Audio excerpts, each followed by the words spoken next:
Hello friends, hope all of you are doing well. In today's session, again we are going to continue our journey on famous linguists and social theorists. So prior to this session, I have covered two more lectures on which I have covered a Russian American linguist, that was Roman Jakobson, and the previous session I have covered Michael Foucault, who was a French linguist. Now in today's session, we are going to look onto a Canadian literary critic by the name Northrop Frye. Now, this particular session is going to be very important because again, this particular topic came in the December term and examination 2022. So do watch the video till the end, and I also highly recommend to do check out the description for important links regarding your other MEG papers so that you can prepare the papers in a good way and you can ace the exam with good marks. And also do not forget to check out the links which I have pinned regarding some beautiful stories which you're going to definitely love. Now without any further delay, let's get started. Now, compared to the previous two contemporaries, Northrop Frye was comparatively younger. He was born in the year 1912 and he passed away in the year 1991. As I mentioned, he was a Canadian literary critic and theorist who is best known for his work on the role of literature in shaping cultural values and beliefs. Now, this is a particular point that I want you to remember, how he integrated the idea of using literature in uplifting the integrity of cultural values and beliefs, because this is going to be very vital in remembering his contribution. Now, he was born in Sherbrooke, Quebec, and studied at Victoria College in the University of Toronto, where he later became a professor of English. Now, Frye's most famous work is Anatomy of Criticism, which was published in the year 1957, which is a comprehensive study of the structure and function of literary criticism. In this work, Frye proposes a new approach to literary analysis that sees literature as a way of reflecting and shaping cultural attitudes and beliefs. He argues that all literature is part of a larger cultural cycle that includes myths and symbols that are repeated and adapted over time. Now, Frye's ideas have had a profound impact on the study of literature and literary theory. He is often credited with helping to establish the field of literary criticism as a discipline in its own right, and his work continues to be widely read and discussed by students and scholars of literature. In addition to his work on literary criticism, Frye was also an accomplished scholar of Shakespeare. Because, as I mentioned, he was a professor of English, so clearly he has to have a scholar figure in himself, and he wrote several books and articles on the playwright's work and legacy. He was a public intellectual who was deeply committed to cultural and intellectual life in Canada, and he was awarded numerous honors and awards throughout his career.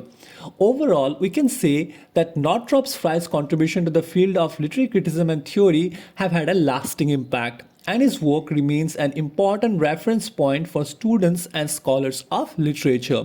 Now, this was a brief and discrete discussion regarding the backdrop of Northrop Frye, but do remember, what you need to remember primarily is that obviously he was a French social literary critic, and he was a professor of English, of course. That explains why he was a good scholar.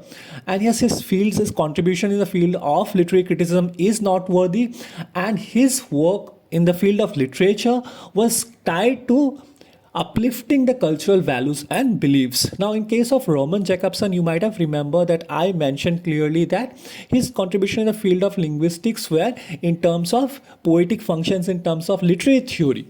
Okay, so similarly in case of Michael Foucault, he emphasized the connection of power and knowledge and language. All right, how language is important for any institution or a person to have the power. All right, so these are the few unique points that you need to remember regarding this particular literary critic. Now let us discuss about the contribution of Northrop Frye in the field of linguistics.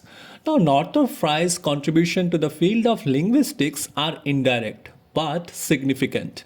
He was primarily known for his work in literary criticism and theory, but his ideas have had an impact on the study of language and linguistics as well. Frye's work on the relationship between literature and culture has influenced the study of language in several ways. Now, let us see what are the ways in which Frye's work has influenced. Now, the first one in this regard is study of language and meaning.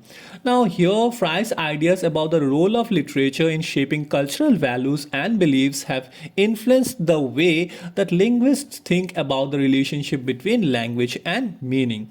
Now, as I mentioned in the beginning as well, Frye's ideas regarding the language was interconnected. Okay, regard his ideas about the literature was interconnected in uplifting the cultural beliefs. So here you can see that he argues that language is not just a tool for communication, but is also a way of reflecting and shaping cultural attitudes and beliefs. To a great extent, you will accept the same.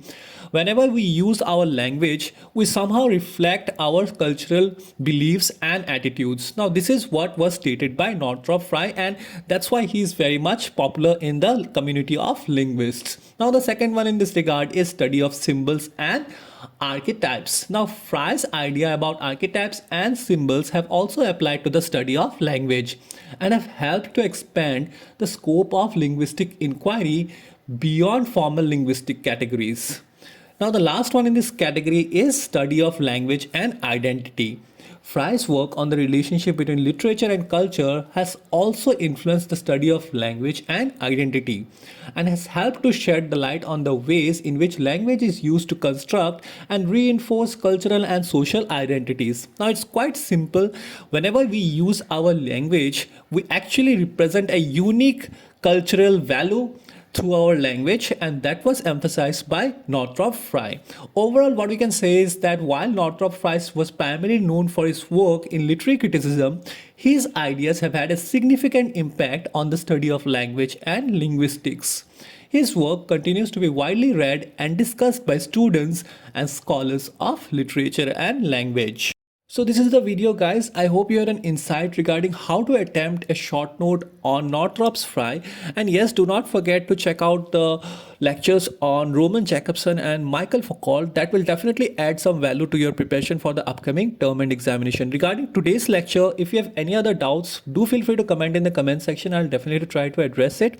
Do not forget to check out the links which I have pinned in the description. And yes, do consider to join our social community pages so that you be updated with the latest notifications of IGNOU. Till we meet next time, God bless you and thank you all.